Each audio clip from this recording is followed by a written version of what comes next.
Good afternoon बच्चों।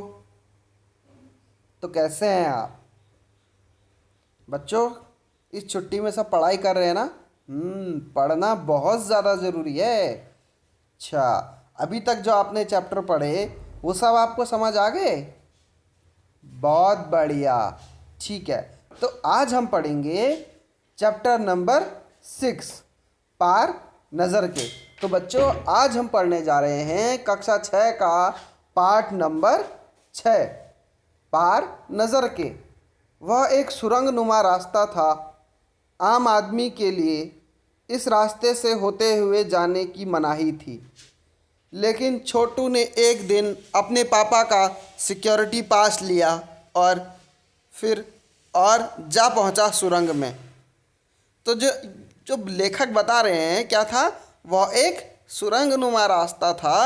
आम आदमी के लिए इस रास्ते में जाने की मनाही थी, है ना। आम आदमी मतलब बिना कोई सिक्योरिटी के उसमें वहाँ नहीं जा सकता था, क्योंकि छोटू के पापा वहाँ काम करते थे। तो छोटू के पापा ने अपना पास लिया और उससे चला गया। छोटू, कितनी बार कहा है तुमसे उस तरफ मत जाया करो। फिर पापा क्यों जाते हैं उस तरफ रोज? पापा को काम पर जाना होता है। रोज़ाना यही वार्तालाप हुआ करता था माँ और छोटू के बीच। उस तरफ एक सुरंग नुमा रास्ता था और छोटू के पापा इसी सुरंग से होते हुए काम पर जाया करते थे। आम आदमी के लिए इस रास्ते से जाने की मनाही थी। चंद चुनिंदा लोग ही इस सुरंग का इस्तेमाल कर सकते थे, और चुनिंदा लोगों में से ही छोटू के पापा एक थे। तो बच्चों, ये जो सुरंग नुमा रास्ता था वहाँ से हर कोई नहीं जा सकता था। कौन जा सकता था? सिर्फ कुछ खास लोग जा सकते थे। तो उन खास लोगों में छोटू के पापा एक थे। तो आज छुट्टी थी। छोटू के पापा आराम कर रहे थे। नज़र बचाकर छोटू के पापा ने सिक्योरिटी पास हथियार लिया और चल दिया सुरंग की तरफ। वैसे तो उनकी पूरी कॉलोनी ही ज़मीन के नीचे बसी थी। यह जो सुरंग नुमा रास्ता था, अंदर दिए चल रहे थे, पर जल रहे थे। प्रवेश करने से पहले एक बंद दरवाजे का सामना करना पड़ता था। दरवाजे में जो एक खांचा बना हुआ था, छोटू ने उस खांचे में कांच डाला तो दरवाज़ा तुरंत खुल गया। छोटू ने सिक्योरिटी में सुरंग में प्रवेश किया। अंदर वाले खांचे में सिक्योरिटी पास आ पहुंचा था। उसने उसे उठा लिया। कार्ड उठाते ही दरवाज़ा बंद हुआ। छोटू ने चारों तरफ नज़र दौड़ाई तो वह सुरंग नुमा रास्ता ऊपर की तरफ जाता था, यानी ज़मीन के ऊपर का सफ़र कर आने का मौका मिल गया था। तो जो छोटू था उसकी जो पूरी कॉलोनी कहाँ बसी थी? ज़मीन के नीचे बसी हुई थी, ठीक है। और ये जो सुरंग थी, ये सुरंग कहाँ जाती थी? ज़मीन से ऊपर जाती थी। सब हम अगर हम ये माने कि ये क्या है, ये ज़मीन है, तो छोटू की कॉलोनी कहाँ बसी थी? ये ज़मीन के नीचे, यहाँ कॉलोनी में घर बसे हुए थे। और ये सुरंग कहाँ जाती थी? ज़मीन से ऊपर की तरफ जाती थी, ठीक है। यहाँ क्या जल रहे थे? सुरंग में दिए जल रहे थे, ठीक है।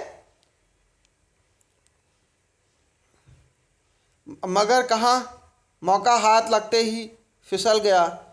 सुरंग में जगह जगह लगाए निरीक्षक यंत्रों की जानकारी छोटू को नहीं थी, मगर छोटू का प्रवेश करते ही पहले संदेह स्थिति में आने वाली हरकत हुई कि इतने छोटे कद का व्यक्ति सुरंग में कैसे आया। दूसरे निरीक्षक यंत्र ने तुरंत छोटू की तस्वीर ली।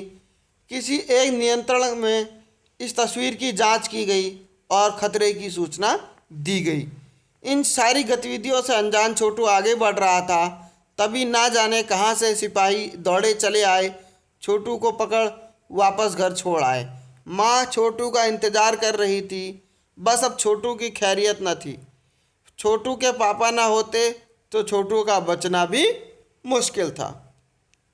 तो इन सब छोटू को इन सब गतिविधियों का नहीं पता था कि सुरंग में क्या लगे हुए हैं? कैमरे लगे हुए हैं। और उन कैमरों ने छोटू की तस्वीर ले ली चुपके से। और सिपाहियों ने सुरंग को क्या, छोटू को क्या करा? पकड़ के छोटू को घर छोड़ाए, ठीक है बच्चों। तो जब जैसे ही छोटू घर गया तो उसकी पिटाई होने वाली थी, पर उसके पापा घर में थे तो उसकी मम्मी ने उसे नहीं पीटा।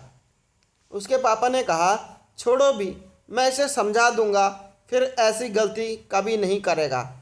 छोटू के पापा ने बचा लिया।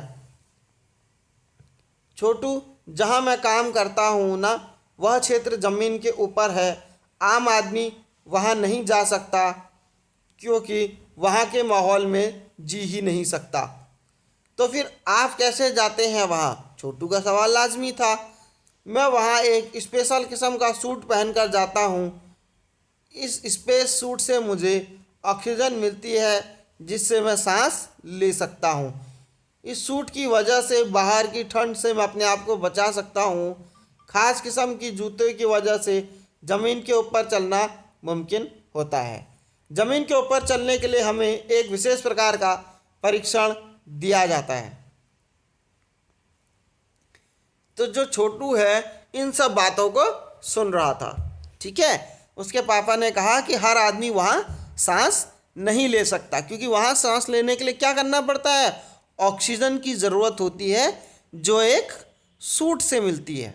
ठीक है, एक स्पेस सूट होता है, उससे उन्हें ऑक्सीजन मिलती है, और ख़ास प्रकार के जूतों से वो ज़मीन में चल पाते हैं। छोटू सुन रहा था। पापा आगे बताने लगे, एक समय था जब मंगल ग्रह पर सभी लोग ज़मीन के ऊपर रहते थे, बगैर किसी तरह के यंत्रों की मदद के, किसी खास किस्म की पोशाक के। हमारे पुरखे ज़मीन के ऊपर रहा करते थे, लेकिन धीरे धीरे वातावरण में परिवर्तन आने लगा। तब कई तरह के जीव धरती पे रहा करते थे। सब एक के बाद एक सब मरने लगे। इस परिवर्तन की जड़ में था सूरज में हुआ परिवर्तन। तो जो लेखक हैं वो बता रहे हैं कि क्या था, एक समय में सब लोग मंगल ग्रह में, ये कहाँ की बात हो रही है? मंगल ग्रह की बात हो रही है। सब लोग धरती के ऊपर रहा करते थे। जो छोटू था उसके पिता के पूर्वज सभी लोग बिना किसी पोशाक के कहाँ रहा करते थे? धरती के ऊपर रहा करते थे। लेकिन क्या हुआ, सूरज में किसी तरीके का परिवर्तन हुआ और सारे जीव जंतु क्या हुए? मर गए, और वातावरण का पर्यावरणीय संतुलन बिगड़ गया। हम केवल हमारे पूर्वजों ने इस स्थिति का सामना किया था। अपने तकनीकी ज्ञान के आधार पर हमने ज़मीन के नीचे अपना घर बना लिया। ज़मीन के ऊपर लगे विभिन्न यंत्र के सहारे हम सूरज की शक्ति, सूरज की रोशनी, गर्मी का इस्तेमाल करते आ रहे हैं। उन्हीं यंत्रों के सहारे हम ज़मीन के नीचे जी रहे हैं। यंत्र सुचारू रूप से चलते रहे, इसके लिए बड़ी सावधानी बरतनी पड़ती है। मुझे कुछ चुनिंदा लोग ही इन यंत्रों का ध्यान रख सकते हैं। तो जो छोटू के पापा थे वो छोटू को बताते रहे कहानी को आगे, कि चुनिंदा लोग ऊपर जा सकते हैं और क्या करते हैं, सूरज की रोशनी में उसका इस्तेमाल करके क्या कर सकते हैं, रोशनी बना सकते हैं, ऊर्जा का बना सकते हैं, और उसी ऊर्जा के सहारे वो लोग ज़मीन के नीचे रहते हैं। तो छोटू कहता है, जब मैं बड़ा हो जाऊंगा तो मैं भी यह काम करूंगा। छोटू ने अपनी मंशा जाहिर की। बिल्कुल, मगर उसके लिए खूब पढ़ना होगा और मम्मी पापा की बात सुननी होगी। दूसरे दिन छोटू के पापा काम पर चले गए। देखा तो कंट्रोल रूम का वातावरण बदला सा था। शिफ्ट ख़त्म करके जा रहे स्टाफ ने टीवी की स्क्रीन की तरफ इशारा किया। स्क्रीन पर बिंदु झलक रहा था। वह बताने लगा, यह कोई आसमानी तारा नहीं है। कंप्यूटर से पता चल रहा है कि अब यह अपनी जगह पर अड़िग नहीं है। कुछ घंटों के दौरान इसने अपनी गति बदली है और कंप्यूटर के अनुसार यह हमारी धरती की तरफ बढ़ता चला आ रहा है। दूसरे दिन जब छोटू के पापा वहाँ गए तो कंट्रोल रूम में क्या था, सभी लोग कौतूहल भरे हुए थे। मतलब सभी लोग आश्चर्यचकित हो रहे थे, क्योंकि टीवी पे कोई बिंदु दिख रहा था, और वो बिंदु क्या था, अपनी स्थिति बदल रहा था और धीरे धीरे उनकी तरफ आ रहा था। अब उन लोगों ने कहा कि ये कोई तारा नहीं है, बल्कि क्या है, ये क्या है किसी को भी नहीं पता, पर यह हमारी तरफ जल्दी आ रहा है। अंतरिक्ष यान तो नहीं? छोटू के पापा ने अपना संदेह प्रकट किया। संदेह हमें भी है, अब आप इस पर ध्यान रखिएगा। छोटू के पापा सोच में डूब गए। क्या सचमुच अंतरिक्ष यान आ रहा होगा? कहाँ से आ रहा होगा? हम सौरमंडल में हमारी धरती के अलावा और कौन से ग्रह और पर जीवों का अस्तित्व होगा? कैसे हो सकता है? अगर होगा भी तो क्या इतनी प्रगति कर चुका होगा कि अंतरिक्ष यान छोड़ सके? वैसे तो हमारे पूर्वजों ने भी अंतरिक्ष यान उपग्रहों का परीक्षण किया था, मगर नए मेहमान को नज़दीकी से देखा जा सकता है। हाँ, अगर वो इसी तरह आ रहा होगा तब यह संभव होगा।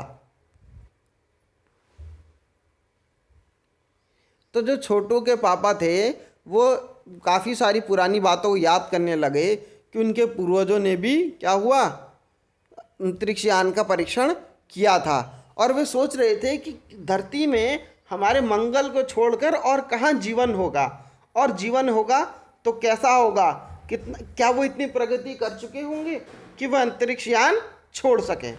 अंतरिक्ष यान से यांत्रिक हाथ बाहर निकला। हर पल उसकी लंबाई बढ़ती जा रही थी। छोटू के पापा ने अवलोकन जारी रखा। कॉलोनी की प्रबंध समिति सभा बुलाई गई थी। अध्यक्ष भाषण दे रहे थे। हाल में ही मिली जानकारी से पता चलता है 2 अंतरिक्ष यान हमारे मंगल की तरफ बढ़ते चले आ रहे हैं। इनमें से एक अंतरिक्ष यान हमारे इर्द गिर्द चक्कर काट रहा है। कंप्यूटर के अनुसार यह अंतरिक्ष यान किसी नज़दीकी के ग्रह से छोड़े गए हैं। ऐसी हालत में हमें क्या करना चाहिए? कोई सुनिश्चित योजना बनाना जरूरी है। नंबर 1, आपका क्या ख्याल है? कॉलोनी की सुरक्षा की पूरी जिम्मेदारी नंबर 1 पर थी। तो जो लोग हैं वहाँ पर क्या हुआ, अंतरिक्ष यान आया तो सब में क्या हुआ, सब लोग भाषण देने लगे। समिति की सभा बुलाई गई और सब लोगों को अपनी सुरक्षा का भय होने लगा। तो कॉलोनी की सुरक्षा किस पर टिकी हुई थी? 1 नंबर पर थी। उन्होंने कुछ कागज़ समेटते हुए बोलना शुरू करा। इन दोनों अंतरिक्ष यानों को जला कर खाक कर देने की क्षमता हम रखते हैं, मगर इससे हमें कोई जानकारी हासिल नहीं हो सकेगी। अंतरिक्ष यान बेकार कर हम ज़मीन पर उतरने पर मजबूर करने वाले यंत्र हमारे पास नहीं हैं। हालांकि अंतरिक्ष यान खुद ब खुद ज़मीन पर उतरते हैं तो उन्हें बेकार कर देने की क्षमता हमें अवश्य है। मेरी जानकारी के अनुसार इन अंतरिक्ष यानों में सिर्फ यंत्र हैं, किसी तरीके के जीव सवार नहीं हैं।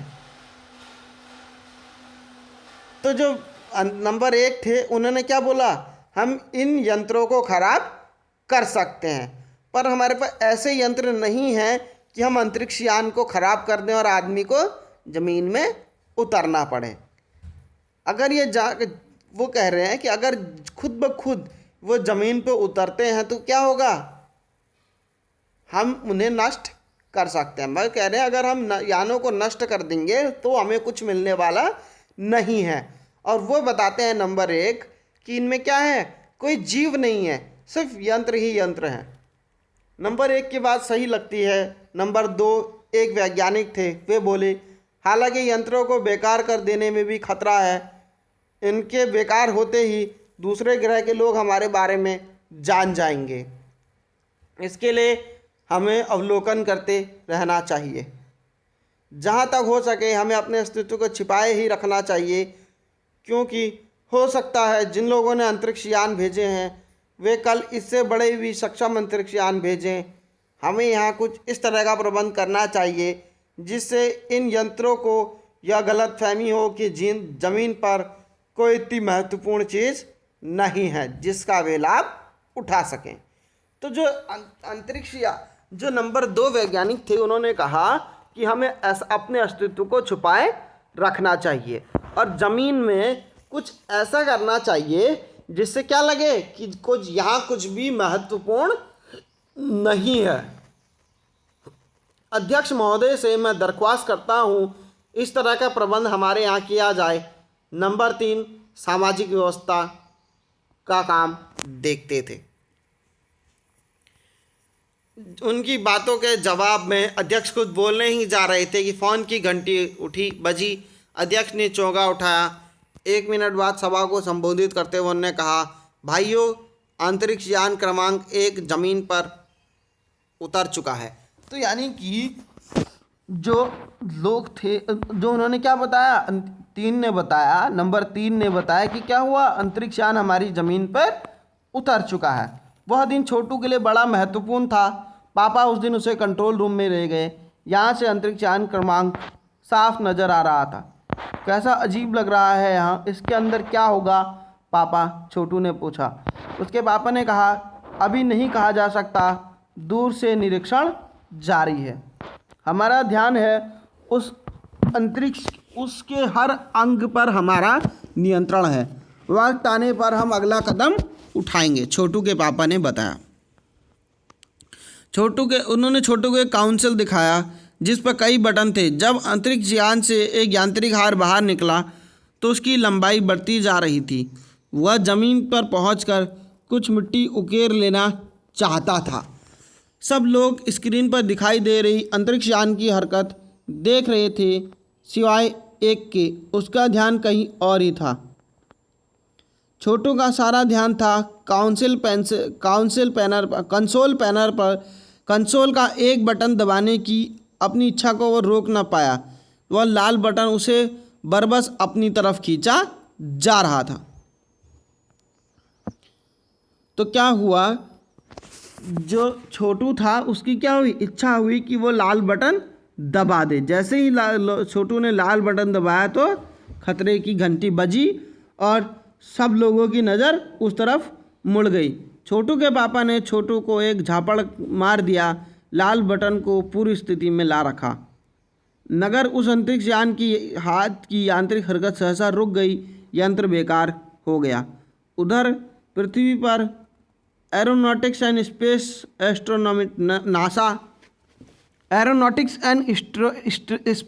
एडमिनिस्ट्रेशन नासा द्वारा प्रस्तुत वक्तव्य ने मंगल सबका अपना ध्यान आकर्षित कर लिया।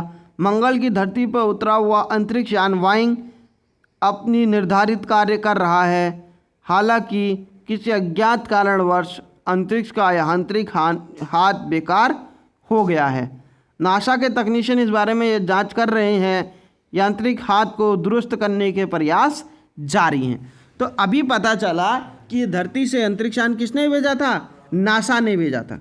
ठीक है, कुछ दिनों के बाद सब पृथ्वी के सभी अखबारों पर छपा। नासा के टेक्नीशियनों को रिमोट कंट्रोल के सहारे वाइकिंग को दुरुस्त करने में सफलता मिली है और मंगल की मिट्टी के विभिन्न नमूने इकट्ठे करने का कार्य आरंभ कर दिया है। पृथ्वी के वैज्ञानिक मंगल की मिट्टी का अध्ययन करने के लिए बड़े उत्साहित थे। इन्हें उम्मीद थी इस मिट्टी से इस बात का पता लगाया जा सकेगा कि क्या मंगल पर पृथ्वी की ही तरह सृष्टि का अस्तित्व है। यह प्रश्न आज भी एक रहस्य है। तो जो वैज्ञानिक थे वो बड़े ही उत्सुक थे कि वो मंगल की मिट्टी की जांच कर सके, ताकि उन्हें क्या पता चले कि क्या कोई हमारी धरती की तरह मंगल में रहता है या नहीं। तो ये जो कहानी है जयंत विष्णु नली के द्वारा लिखी गई है। यहीं इसी के साथ हमारा जो पार्ट नंबर 6 है वो समाप्त होता है। और इसमें संबंधित प्रश्नों के लिए आप हमें कमेंट कर सकते हैं। हमें आपके कमेंट्स का इंतज़ार रहेगा। तब तक के लिए सुरक्षित रहें, अपना ख्याल रखें और माँ बाप की आज्ञा का पालन करते रहें। धन्यवाद।